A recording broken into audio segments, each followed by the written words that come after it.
Next question is for Labour candidate as well, but other people feel free to volunteer if you want to.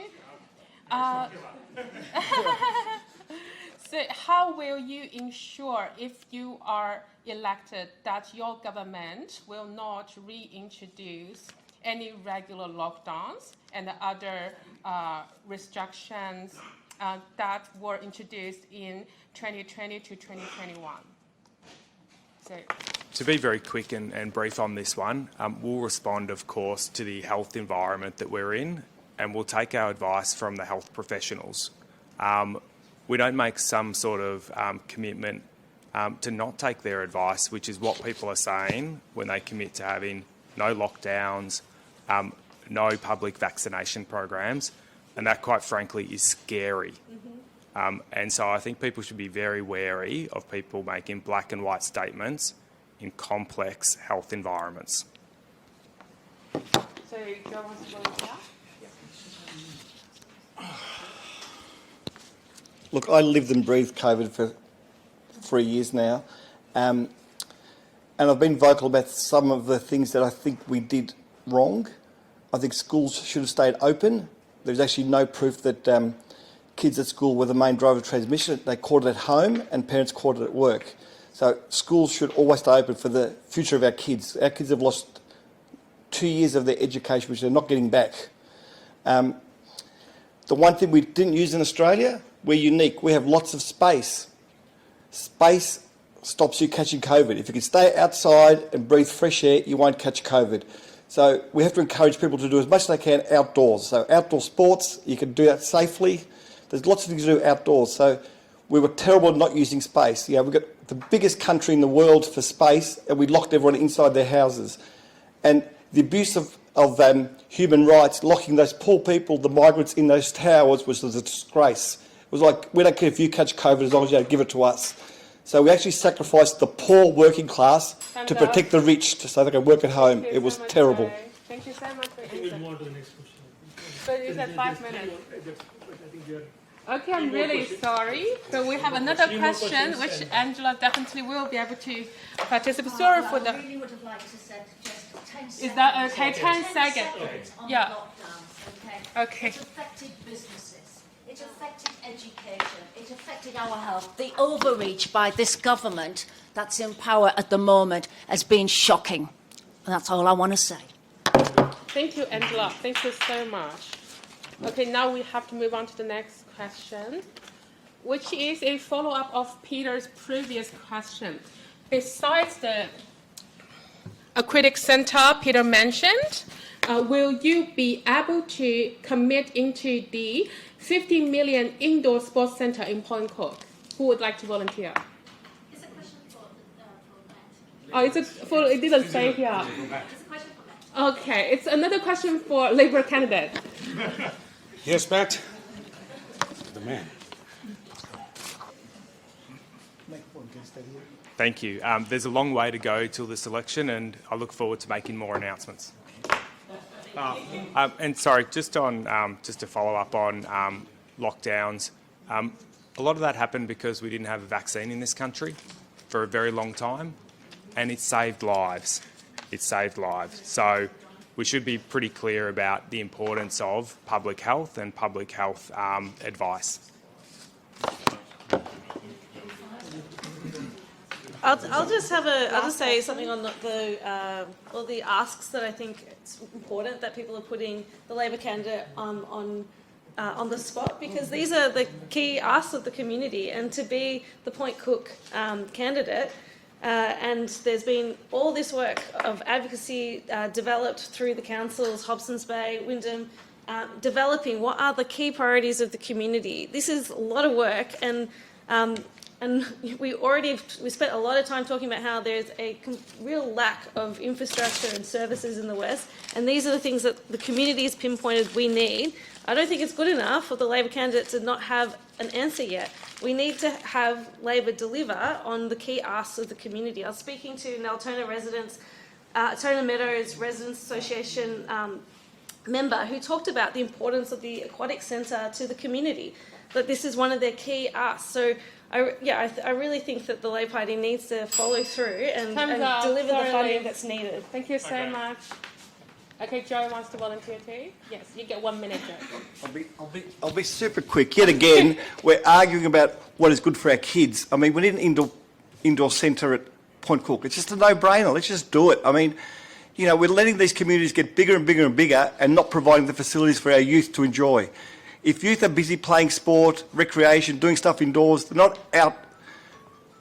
You know, it's a good crime prevention. Having kids occupied in good social activities is the best way to prevent youth crime. So let's just do it. We're pussyfooting around yet again.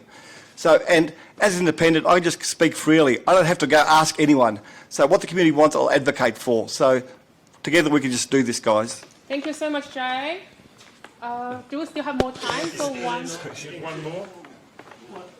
So Angela just raised her hand. Can she answer the question? Who was in queue first? Was it you? Oh, or okay. I saw Angela was first. Yeah. I'll just be very quick. Yeah. I'll be very quick. The duplication of the Point Cook Road from Snade's intersection right down to Central Avenue is very necessary. It means that people will be spending less time in their cars, therefore they can enjoy all these new assets that are in their area, such as the sports facilities and everything else, and people spend more time with their families. Thank you so much, Angela. Would you like to volunteer too? It was regarding the aquatic center, so I'll just make a couple of... Yeah, sure. Go for it. You have 1 minute. Thank you.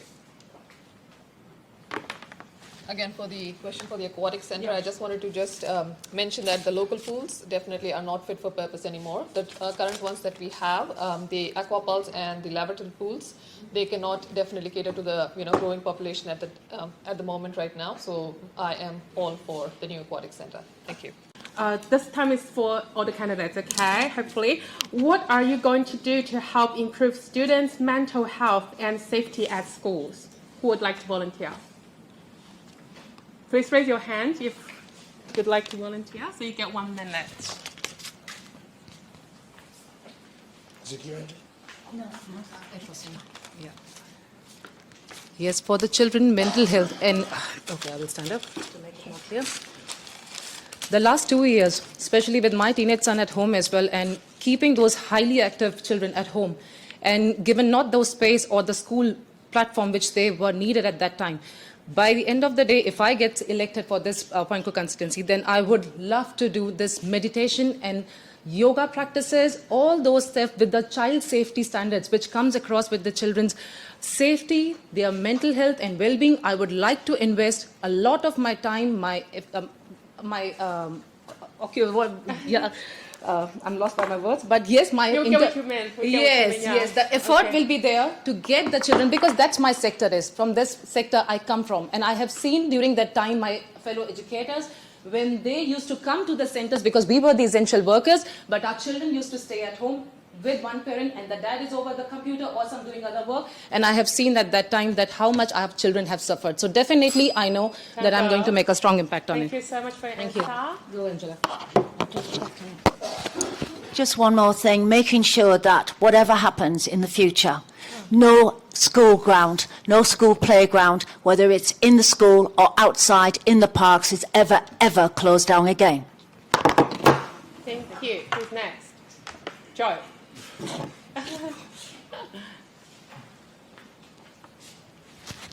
Again, if the schools are close to where the kids live, they've got a shorter trip to school, they get to school happier, healthier by walking. The issue about Alamander, it's well known, it's well known around Point Cook that there are multiple families living at the one address in Point Cook because they want to be zoned to Alamander. So people cheat with their addresses to go to Alamander. And I know it makes people uncomfortable, but that is what's going on. There's multiple families in the one house near to Alamander, and that forces people to get into their cars, and it makes it dangerous for kids who actually live near Alamander to walk to school. So we've got to crack down on where people are saying they live. It's up to the school to do that, and if the school wants to be a bit slack, that's the school's problem. So the parents should be really pushing the school for that. So again, schools should be near where the kids live. The kids can walk to school. That's good for their mental health, their physical health, and green space around the school, not crowding portables onto school grounds, using up valuable green space. Kids need to be able to play. Thank you so much, Joe. Does anyone else want to volunteer? I'm not a candidate. You're not Well, a just candidate. on young people's mental health, I don't think that having lots of people die from COVID would have been very good for young people's mental health if all their parents were getting sick and dying. So I think that the fact that we haven't had mass death, or we are now with the removal of a lot of protections, but that we haven't had just piles and piles of bodies lining up like they did in New York, like they did in Brazil. That has been important for protecting, I think, the lives and the mental health of young people that haven't lost their parents in this terrible pandemic. And we know that overwhelmingly it's been working class migrant communities that have been at the forefront of the main losses in terms of health and death, people who work in essential work and so on. And I think people who are for letting it rip do not give a damn about migrant working class communities at all. In terms of young people's mental health and so on, having more schools where we're not crowded in, where we can walk to our schools is important. So yes, the zoning question is an issue, but that's because there's not enough schools. Like people want to get into a good public school. Thank you very much. I think there's enough public. So is there any, Matthew, you want to volunteer? Oh, sorry.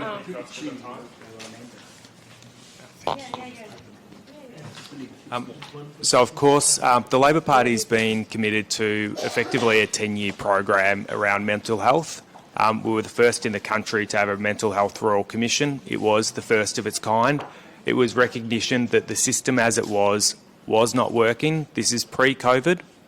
This isn't a response to COVID. It is a response to a mental health crisis that we broadly have across the community. The Royal Commission made a series of recommendations. We've got started on 90% of those already. We're committing billions of dollars to mental health, and it's going to be a long process to rebuild a system that just wasn't working. So the Labor Party is absolutely committed. In schools across this electorate, as I visited them, they're rolling out programs like mental health life-saving courses. I've got the wrong term there, to students, which they've already done for teachers. They'll keep rolling that out across the community. This is what governments do who are really serious about reforming mental health. Thank you so much, Matthew. And next, let's welcome Councillor Ramesh to read out her question.